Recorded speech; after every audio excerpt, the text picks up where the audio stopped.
Hello everyone, my name is Kiran Jangid and I welcome you all at engineers group. आज हम soil mechanics की first unit के बारे में बात करने जा रहे हैं। इंट्रोडक्शन हमने सिलेबस का देख लिया था लास्ट लेक्चर में, ठीक है। आज हम बात करने जा रहे हैं हमारी सॉइल मैकेनिक्स की फर्स्ट यूनिट, जिसका नाम है ओवरव्यू ऑफ जियोटेक्निकल इंजीनियरिंग। यहाँ पर आपको ये देखना है कि किस तरीके से, सबसे पहले तो सॉइल क्या होती है, ठीक है, वो आपको देखना है। इसके बाद सॉइल को as an engineering material, construction material अगर हम लोग यूज़ करते हैं तो उसकी क्या इम्पॉर्टेंस रहती है, क्या उसकी प्रॉपर्टीज़ होनी चाहिए, ठीक है। फिर जियो टेक्निकल इंजीनियरिंग अपने फील्ड एप्लीकेशन में किस तरीके से यूज़ होती है, ये आप आज का हमारा जो है पॉइंट ऑफ डिस्कशन रहेगा इस लेक्चर का। इस लेक्चर में हम स्टार्ट करते हैं विद सॉइल, कि सॉइल क्या होती है। सबसे इम्पॉर्टेंट चीज़ है, जो आप पूरा सब्जेक्ट पढ़ने जा रहे हो जिस चीज़ पे, वो क्या होता है वो आपको पता होना चाहिए, ठीक है। तो बेसिकली सॉइल को अलग अलग तरीके से डिफाइन किया जा सकता है। जैसे कि अगर लेमन लैंग्वेज में हम बात करें, मतलब बोलचाल की भाषा में, तो अपर लेयर ऑफ अर्थ क्या है, हमारी सॉइल है। जो टॉप मोस्ट लेयर है अर्थ की, उसी को हम सॉइल कंसिडर करते हैं, ठीक है। अगर हम एग्रीकल्चर के पॉइंट ऑफ व्यू से इसको डिफाइन करना चाहें तो बोलेंगे कि अर्थ की वो लेयर जो प्लांट ग्रोथ के लिए रिस्पॉन्सिबल है, वो सॉइल है। लेकिन हमें कंसिडरेशन किस चीज़ की चाहिए, हमें कंसिडरेशन चाहिए किसकी, कि हम civil engineer, as a civil engineer soil को कैसे डिफाइन करेंगे, ठीक है। तो एज ए सिविल इंजीनियर हम क्या बोलते हैं कि सॉइल जो है एक कंपोजिट मटेरियल है, जो कि बना हुआ है किससे, सॉइल सॉलिड्स प्लस उसमें वॉइड्स होंगे। अब जो वॉइड्स हैं वो आइदर फिल्ड हो सकते हैं किससे, वाटर से या फिर एयर से। अब जो सॉइल वर्ड है उसका देखते हैं अपन। तो soil word is derived from Latin word, जिसका मतलब होता है, सोलियम एक वर्ड है, लेटिन वर्ड है, उससे डिराइव्ड है, जिसका मतलब होता है अपर लेयर ऑफ अर्थ, ठीक है। तो हम इसको लिखेंगे कैसे, कैसे इसको रिप्रेजेंट करेंगे, जो अभी तक हमने बोला है उसको, ठीक है। So note it down. Soil word is derived from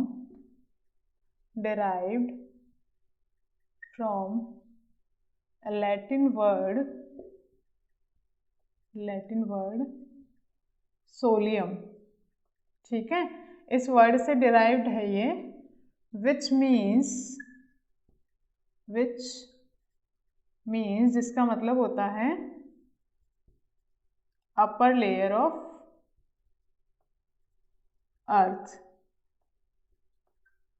ठीक है। अपर लेयर ऑफ अर्थ का मतलब होता है, एक लेटिन वर्ड सोलियम से डिराइव्ड है, ठीक है। ये हमें सॉइल वर्ड कहाँ से आया ये पता चल गया, ठीक है। अब as a civil engineering in geotechnical engineering soil को कैसे डिफाइन करते हैं, तो क्या बोलेंगे, in geotechnical engineering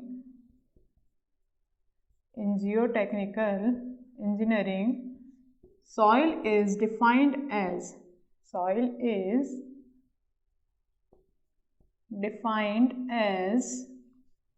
a three-phase system.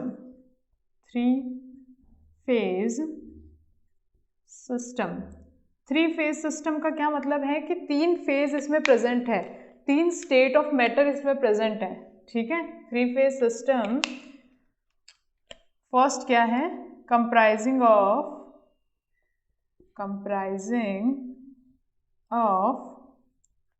Soil, comprising of mineral और रॉक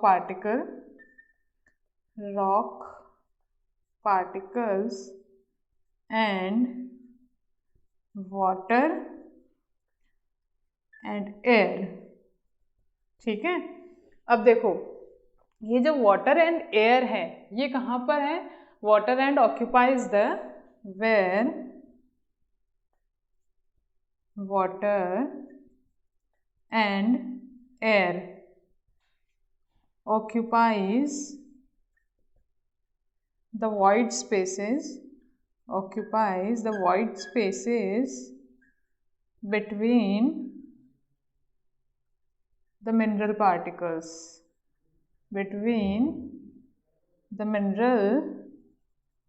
particles, ठीक है। समझने की कोशिश करते हैं हमने क्या लिखा है। मैंने कहा कि सॉइल जो है हमारा एक 3 फेज सिस्टम है, जिसमें क्या है, रॉक और मिनरल पार्टिकल्स हैं, और उसमें क्या है, और उसमें है एयर एंड वाटर। अब जो एयर है और वाटर है उसने क्या कर रखा है, जो वॉइड स्पेसेस है, जैसे सॉइल मास इस तरीके से हमारे पास सॉइल मास प्रेजेंट है, ठीक है। तो ये जो मैंने मार्क किए ये तो क्या हो गए अपने सॉइल सॉलिड्स हो गए, मिनरल और रॉक पार्टिकल्स हो गए, ठीक है। ये हमारे क्या हो गए, मिनरल और रॉक पार्टिकल्स, ठीक है। और इनके बीच में ये जो जगह है, ये वाला स्पेस, इनको हम क्या बोलते हैं, वॉइड बोलते हैं, ठीक है। अब ये वॉइड जो है आइदर इसमें वाटर प्रेजेंट हो सकता है या इसमें प्रेजेंट हो सकती है एयर, ठीक है। तो किस तरीके से हमारा सॉइल जो है 3 फेज सिस्टम है, होपफुली ये क्लियर होगा। अब ये तो सिर्फ इसकी बात हो गई कि वर्ड का मतलब क्या होता है, डिफाइन कैसे करेंगे, लेकिन सॉइल का फॉर्मेशन प्रोसेस क्या होता है, किस तरीके से सॉइल हमारी बनी है, वो हमारा नेक्स्ट पॉइंट ऑफ डिस्कशन है। मूव करें नेक्स्ट पॉइंट ऑफ डिस्कशन पे।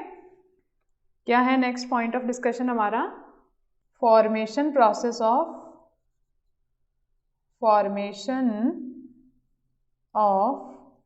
सॉइल, ठीक है। फॉर्मेशन ऑफ सॉइल की हम बात कर रहे हैं, किस तरीके से बनी है।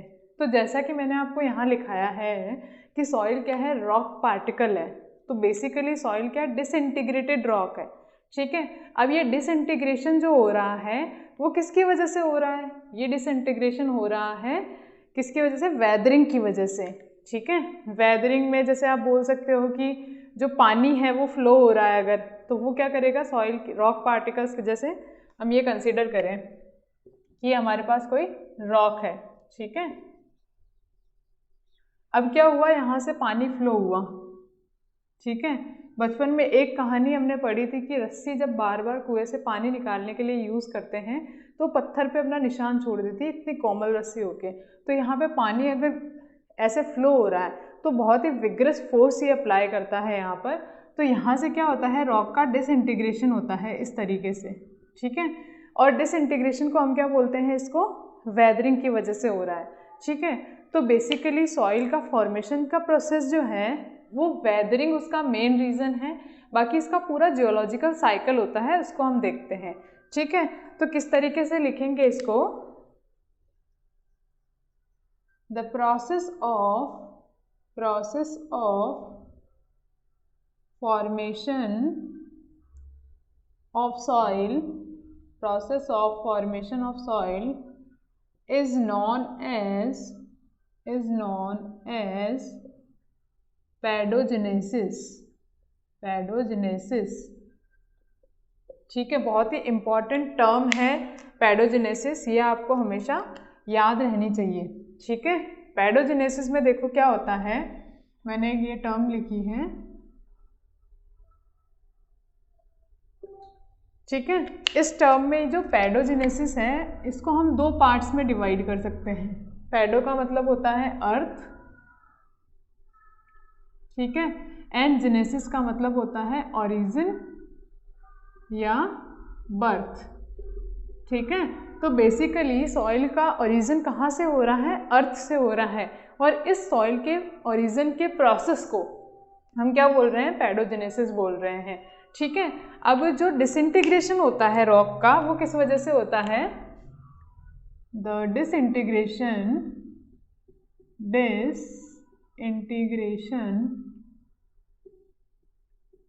Of rock takes place due to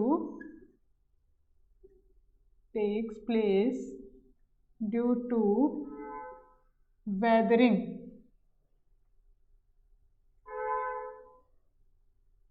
ठीक है। वेदरिंग की वजह से हमारी रॉक का डिसइंटीग्रेशन होता है, ठीक है। और वेदरिंग हो जाने के बाद क्या होता है, इरोजन का मतलब आपने अगर हिंदी में देखें तो कटाव होता है बेसिकली इसका मतलब। तो disintegration of rock takes place due to weathering. अब वेदरिंग जो है वो 2 टाइप की हो सकती है। वेदरिंग क्या हो सकती है, वेदरिंग कैन बी फिजिकल और केमिकल, ठीक है। किस तरीके से हमने ये बोला है कि जो फोर्सेस काम कर रहे हैं अगर वो फिजिकल फोर्सेस हैं तो हम बोलेंगे कि हमारी जो वेदरिंग हुई है वो फिजिकल टाइप की वेदरिंग हुई है। जैसे कि रनिंग वाटर की वजह से अगर वेदरिंग हो रही है, डिसइंटीग्रेशन हो रहा है रॉक का, तो उसको हम बोलेंगे कि फिजिकल वेदरिंग हुई है। अगर केमिकल फोर्सेस की, जैसे कि ऑक्सीडेशन, रिडक्शन, इन सब की वजह से अगर सॉइल का डिसइंटीग्रेशन, रॉक का डिसइंटीग्रेशन हो रहा है, तो उसको हम क्या बोलेंगे, उसको हम बोलेंगे कि केमिकल वेदरिंग हो रही है। ठीक है। अब देखो, अगर कोई भी केमिकल रिएक्शन हुई है तो क्या होगा, जो हमारी सॉइल बनेगी उसका नेचर कैसा होगा, उसका नेचर जो है पेरेंट रॉक से डिफरेंट होगा, क्योंकि उसमें केमिकल रिएक्शंस हो गई है। केमिकल रिएक्शंस क्या करती हैं, change in the chemical composition of the soil. ठीक है। लेकिन अगर फिजिकल वेदरिंग हुई है, कोई भी केमिकल रिएक्शन वहाँ पर नहीं हुई है, तो हमारी सॉइल का नेचर कैसा रहेगा, जैसा पेरेंट ने, पेरेंट का मतलब है जिससे वो बनी है उसके जैसी वो सॉइल होगी, उसका मिनरल कंस्टिट्यूएंट वैसा ही रहेगा जैसा पेरेंट रॉक का है। ठीक है। लिख लेते हैं इस बात को हम, weathering can be physical, physical weathering और केमिकल वेदरिंग। ठीक है। तो देखो, फिजिकल वेदरिंग के बारे में मैंने आपको क्या बताया, पहले फिजिकल वेदरिंग के बारे में हम बात कर रहे हैं। If the soil is form due to, soil is formed due to physical forces, physical forces, that is running water हो सकता है, रनिंग वाटर। ठीक है। और क्या हो सकता है, एयर, एयर से क्या होगा, घर्षण होगा, घर्षण होगा तो पार्टिकल्स डिसइंटीग्रेट होंगे। ठीक है। Flowing ice, flowing ice. ठीक है।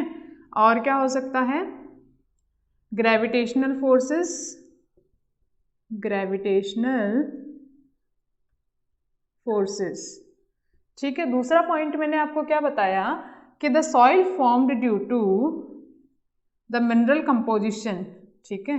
क्या बोला मैंने, mineral composition, composition of soil formed due to physical weathering, physical weathering will be similar to, will be similar to parent rock। मतलब जिस पेरेंट रॉक से बनी है वही उसका, जैसा पेरेंट रॉक का मिनरलॉजिकल कंपोजिशन है वैसा ही हमारा फिजिकली वेदर्ड सॉइल का कंपोजिशन रहेगा। ठीक है। अब हम बात करते हैं केमिकल वेदरिंग के बारे में। ठीक है। क्या बात करते हैं, केमिकल, केमिकल वेदरिंग। ठीक है। केमिकल वेदरिंग के बारे में मैंने आपको क्या बताया कि अगर सॉइल का फॉर्मेशन, क्या लिखा, लिखेंगे कैसे इसको, if the soil, if the soil is formed due to chemical reactions such as, कौन कौन सी केमिकल रिएक्शंस हो सकती हैं, ऑक्सीडेशन हो सकता है। ठीक है। ऑक्सीडेशन हो सकता है, रिडक्शन हो सकता है। ठीक है। या फिर कार्बोनेशन हो सकता है, कार्बोनेशन। ठीक है। या फिर और भी कोई फोर्सेस इन्वॉल्व इसमें हो सकते हैं। ठीक है। यहाँ तक हमने बात कर ली। फिर सेकंड पॉइंट हमें क्या लिखना है कि जो मिनरलॉजिकल कंपोजिशन होगी, ठीक है, मिनरलॉजिकल कंपोजिशन कैसे होगी, the mineralogical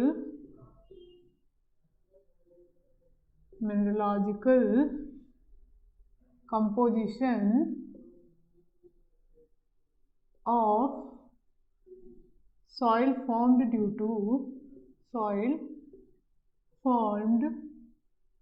due to chemical weathering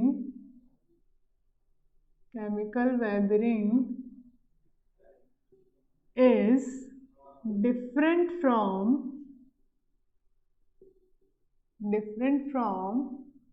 the parent rock.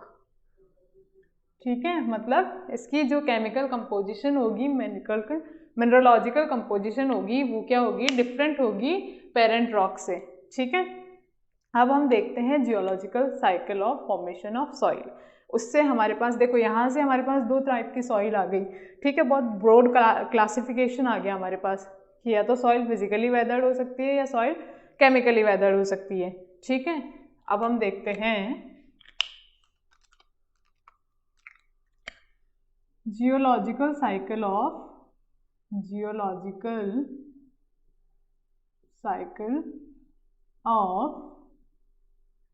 Soil formation. ठीक है, geological cycle of soil formation. जैसे आपने वाटर साइकिल पढ़ा होगा, वाटर साइकिल में क्या होता है कि वाटर बॉडी जो है, अपने नहर, तालाब, नदी जो भी है, वहाँ से इवोपरेशन हुआ, वो ऊपर जाकर क्या बने, बादल बने। फिर कंडेंसेशन हुआ तो वो क्या आ गए, नीचे आ गए वापस in the form of rain. तो इस तरीके से एक कंटिन्यूस साइकिल बना रहता है। ठीक है, इवोपरेशन कंडेंसेशन। ठीक है, तो उसी तरीके से सॉइल फॉर्मेशन का भी एक जियोलॉजिकल साइकिल होता है। उस साइकिल में क्या क्या होता है, देखो सबसे पहले तो इरोजन। ठीक है, इरोजन बेसिकली किस वजह से हो रहा है, इरोजन हो रहा है वेदरिंग की वजह से। इसको हमने क्या बोला है, कटाव, इसको हम बोलते हैं हिंदी में। ठीक है, इरोजन हुआ, फिर उसके बाद क्या हुआ, ट्रांसपोर्टेशन का तो मतलब आपको पता ही होगा, जैसे इंसान ट्रांसपोर्टेशन करते हैं एक जगह से दूसरी जगह तक, वैसे ही सॉइल अगर ट्रांसपोर्ट हो रही है। ठीक है, फिर आता है डिपोजिशन मतलब जम जाना, और फिर आता है अपहीवल। ठीक है, ये बेसिकली हमने फर्स्ट स्टेप अभी तक पढ़ लिया है कि सॉइल क्या हुई, वेदरिंग की वजह से इरोड हुई। इरोड होने के बाद क्या हो सकता है, देखो जैसे अगर यहाँ से सॉइल इरोड हो गई, हवा चल रही है तेज, तो ये पार्टिकल्स क्या करेंगे, हवा के साथ उड़कर दूसरी जगह पहुँच जाएंगे। तो ये क्या हो गए, ट्रांसपोर्ट हो गए। ठीक है, ट्रांसपोर्ट होने के बाद जैसे यहाँ से पार्टिकल्स उड़े और ये यहाँ पहुँच गए। ठीक है, अब यहाँ ट्रांसपोर्ट हो गए हैं यहाँ से यहाँ पे ये। ठीक है, यहाँ पे ये क्या किया, डिपॉजिट होने लग गए इस तरीके से। ठीक है, डिपॉजिट हुए, फिर क्या हुआ, फिर वापस से ये फिनोमिना जब रिपीट हुआ ना, ट्रांसपोर्टेशन और डिपोजिशन का, तो ये लेयर बाय लेयर कुछ इस तरीके से जमा होने लग जाते हैं यहाँ पे। ठीक है, इस तरीके से लेयर बाय लेयर ये जमा होने लग जाते हैं। और ये जो लेयर बाय लेयर जमा होने का प्रोसेस है, इसको हम क्या बोलते हैं, अपहीवल।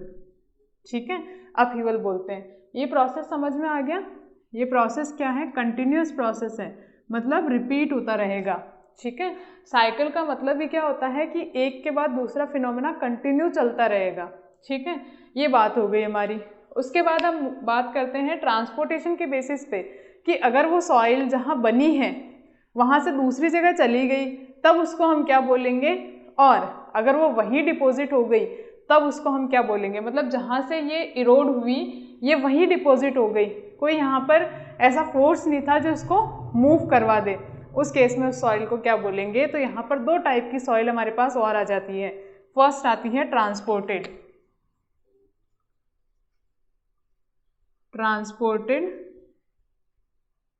सॉइल। ठीक है, क्या बोलेंगे, इसको लिखेंगे कैसे, if the soil is transported by physical forces to a location other than the parent rock, मतलब जहाँ से बनी है उसके अलावा अगर ये कहीं भी ट्रांसपोर्ट हो गई किसी भी फिजिकल फोर्स की वजह से, then the soil is termed as transported soil। ठीक है, और अगर क्या हुआ, दूसरी है हमारी रेजिडुअल सॉइल। ठीक है। अगर हमारी सॉइल जहाँ बनी है वहीं डिपॉजिट हो जाए, क्या बोला मैंने, if there is no physical force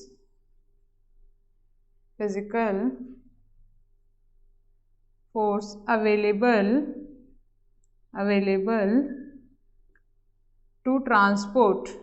to transport the soil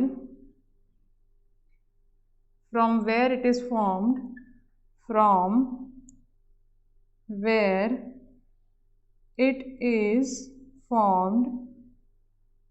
then it is termed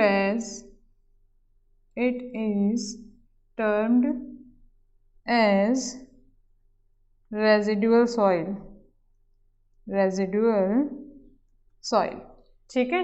तो अभी तक हमने क्या क्या पढ़ लिया, देखो हमने पढ़ लिया है कि यहाँ पर सॉइल क्या होती है, सॉइल वर्ड कहाँ से आया है, सॉइल को इन जियोटेक्निकल इंजीनियरिंग कैसे डिफाइन करेंगे, सॉइल का फॉर्मेशन प्रोसेस क्या होता है जिसको हम पैडोजेनेसिस बोलते हैं। उसके बाद हमने पढ़ लिया है कि फिजिकल और केमिकल वेदरिंग क्या होती है, ठीक है, जो डिसइंटीग्रेशन ऑफ रॉक के लिए रिस्पॉन्सिबल होती है। फिर हमने पढ़ा जियोलॉजिकल साइकिल क्या होता है सॉइल फॉर्मेशन का, and then we move to कि ट्रांसपोर्टेड सॉइल क्या होती है और रेजिडुअल सॉइल क्या होती है। ठीक है, यहाँ तक हम बात कर चुके हैं।